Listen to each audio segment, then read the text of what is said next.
Election में दिख जाएंगे।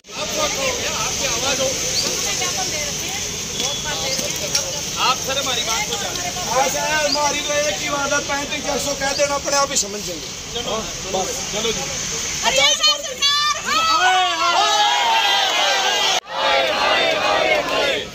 मांग न माने हाय हाय, मांग न माने हाय हाय, हरियाणा के मंत्री हाय हाय, सीएम हरियाणा हाय हाय, सीएम हरियाणा हाय हाय, बीजेपी सरकार हाय हाय, बीजेपी सरकार हाय हाय, हमारा हक खागी हाय हाय, हरियाणा के मंत्री हाय हाय, हरियाणा के मंत्री हाय हाय, हरियाणा के मंत्री हाय हाय, शुभाशुदा हाय हाय, शुभाशुदा हाय हाय, मांग न माने हाय हाय, मांग न माने हाय हाय, हमारा हक जिंदाबाद, हो बर्बाद, लुटो डोला मुर्दाबाद, लुटो डोला मुर्दाबाद, लुटो डोला मुर्दाबाद, तानाशाही मुर्दाबाद, वादा खिलाफी मुर्दाबाद, बदतमीजी मुर्दाबाद, हमारी मांगे जिंदाबाद, हमारी लड़ाई जिंदाबाद, हमारे भाई जिंदाबाद, हमारी बहनें जिंदाबाद, हमारा आंदोलन जिंदाबाद, हरियाणा सरकार हाय हाय, सीएम हरियाणा हाय हाय, सीएम हरियाणा हाय हाय, हरियाणा कैबिनेट हाय हाय, हरियाणा कैबिनेट हाय हाय, हरियाणा के मंत्री हाय हाय, हमारी मांगे जिंदाबाद, हरियाणा सरकार मुर्दाबाद,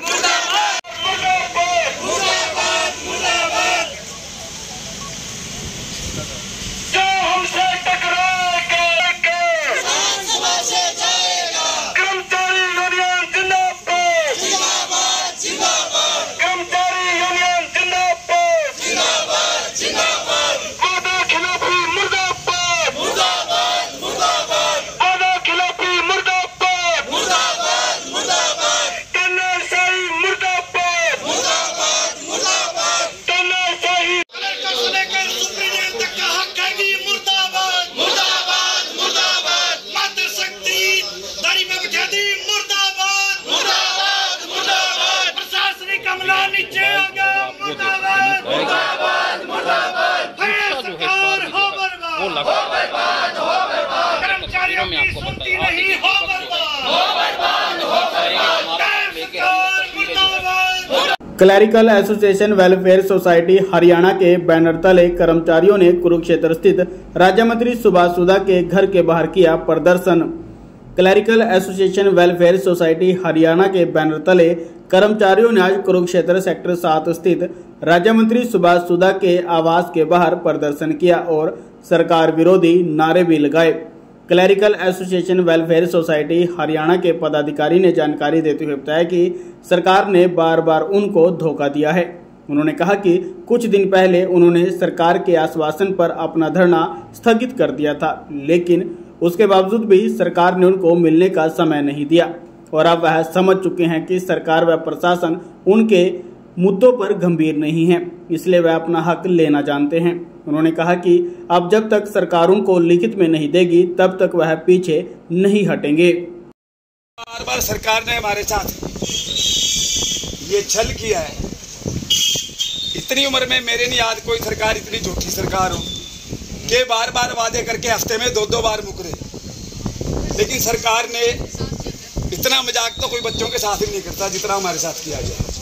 और हमने हर बार सरकार की बात पे विश्वास करा, ये शायद हमारी गलती थी, लेकिन अब हम विश्वास नहीं करेंगे जब तक सरकार लिखित में इस बात को साफ नहीं करेगी और हमारी जो ये मांगनी है हमारी, ये हक है हमारा। ये बात स्पष्ट रूप से हम सारे साथियों की तरफ से कह देते हैं, ये हमारी मांग नहीं है। हमने सारा का सारा पिछले 40 साल का जो ग्रेड रिवाइज हुए वो सारा का सारा बायोडाटा सरकार के पास 20 बार दे दिया है। तो ये हमारा कोई मांग नहीं है, मांग ना समझे। जनता से ये अपील है, ये मांग नहीं है हमारी, हक है।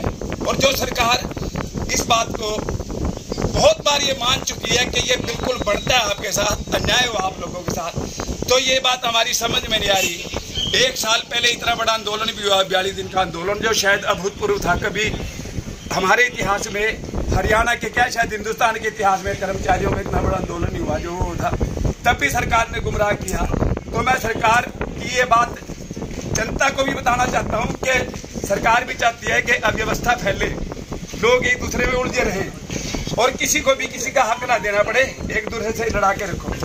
हम अब सरकार की किसी भी ऐसी बात पर जो लिखित में ना हो विश्वास नहीं करेंगे।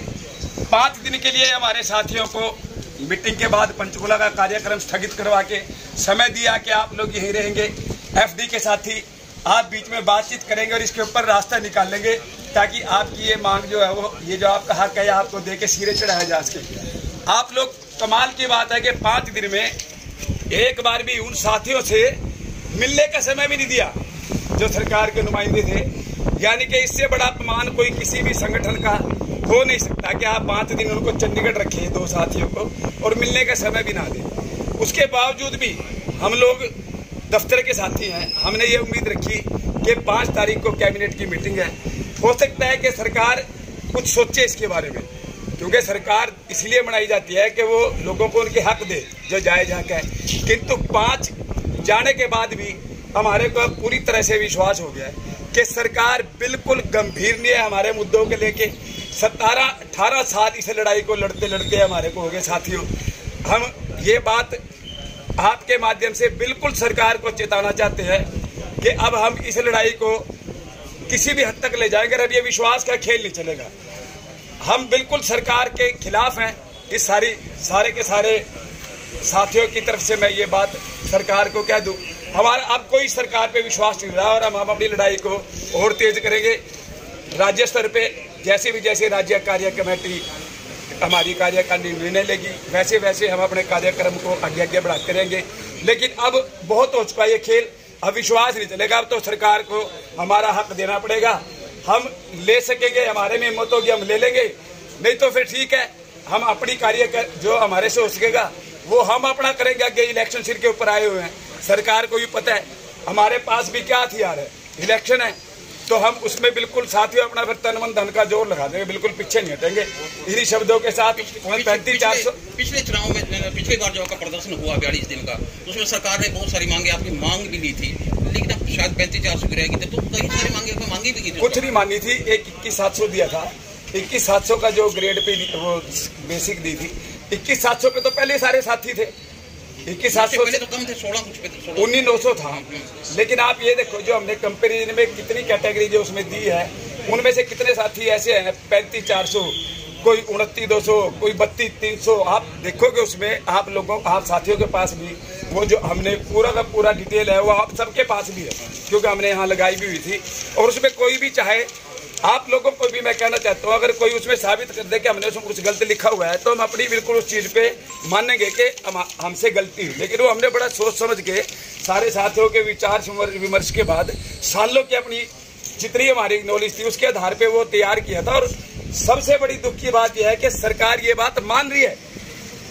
एक बार भी सरकार ने, पहले कांग्रेस सरकार भी कभी नहीं मुकरी जब हुड्डा साहब मुख्यमंत्री थे कि ये आपकी डिमांड जो है ना, ये आपका हक नहीं बनता। पहली बार मैं ये बात अपने 55 साल की उम्र में देख रहा हूँ कि कोई सरकार ये मान रही है कि आपके साथ अन्याय हो रहा है। 40 साल से अन्याय हो रहा है। अरे 40 साल से अन्याय हो रहा है तो फिर मेरी ये नहीं समझ में आ रही, तो इस अन्याय के लिए न्याय की गुहार हम किससे लगाएंगे? आप सब पत्रकार बंधु हैं, आप लोग भी इस चीज को समझ सकते हैं कि कोई भी कर्मचारी, कोई भी व्यक्ति जो राज्य का है, वो राज्य की जो सरकार है उसी के पास तो अपना दुख रोने के लिए जाएगा ना। तो अब हमारा 17-18 साल से लड़ाई लड़ रहे हैं, क्या सरकार सोच सकता है आपके गंभीर है कहीं भी इस विषय पे लेके? और अगर अभी भी सरकार इलेक्शन सिर पे होने के बाद अगर इस तरीके का व्यवहार है सरकार का, तो आप सब भी इस बात का अंदाजा लगा सकते हैं कि इलेक्शन होने के बाद तो ये सरकार पहचानेगी भी नहीं किसी को। तो गुमराह की हद है सारी। अब हम बिल्कुल सरकार की किसी बात पे विश्वास नहीं करते। इससे ज्यादा गुमराह नहीं किया जा सकता जो इस सरकार ने किया। अब जो होगा रिटर्न में होगा। हम अपने कार्यक्रम को तेज करते रहेंगे। देखो जी, हमने तो सारा का सारा जब पीछे भी 42 दिन की छुट्टियां कटवाई, सरकार उस वादे से भी मुकरी। जितने वादे करे सरकार सारे वादों से मुकरी। अभी भी उन्होंने ये कहा कि आपके साथ बिल्कुल जायज होगा, आपकी मांग रखी गई है, 12 मांगे हैं कर्मचारियों की, उनके ऊपर कैबिनेट में चर्चा होगी, लेकिन आपके सामने कैबिनेट की मीटिंग भी होगी। सर 2 दिन पहले संजय भाटिया जी आए थे और उन्होंने कहा कि जितना भी 100% में 70% कर्मचारियों पे चला जाता है, 30% में हम किन विभागों को पक्का करें और क्या मतलब हरियाणा में सुविधाएं दें, इस पे क्या कहोगे सर? इस पे ये कहना है, जब से हरियाणा बना है या जब से हिंदुस्तान आजाद हुआ, कितने कर्मचारी होते थे?